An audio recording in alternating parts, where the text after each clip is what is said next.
Why do you think Prime Minister Modi, what is your view about him not holding press conferences? Well, I think the digital era has kind of made the press conference redundant, right? If in the past, I would think you needed press conferences because you needed to get the government to react on various things, right? There was no other avenue or platform for you to get that, unless of course you were in parliament or in such a setting. Today, on social media, you are on trial every second.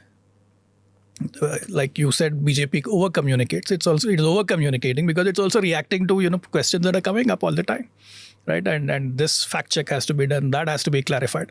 So in that sense, Modi as an individual may not be responding, but that entire machinery is responding 24/7. So in that sense, I don't see a need for the same way in which press conferences were needed in the past. So I think that was primarily to a large extent contributing to that. But he's also held press interactions, right? It's not that he's not done press interactions at all. Perhaps what people want, and I think this is what the Delhi media elite perhaps want, or even the opposition. To them, it is, unless it is adversarial, it is not valid. I mean, I think that's a very negative way of looking at the role of media, because unless you're adversarial, unless you ask uncomfortable questions for the sake of asking uncomfortable questions, I don't agree with that philosophy. Because the government is being put on trial every day. It's not that negative op-eds have stopped. It's not that difficult columns are not being written.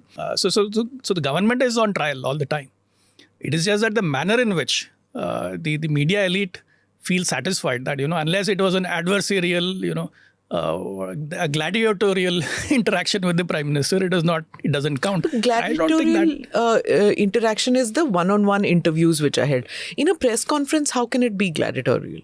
Well, it depends. I mean, I've seen press conferences where people ask very hostile questions, and it can get go the other way as well.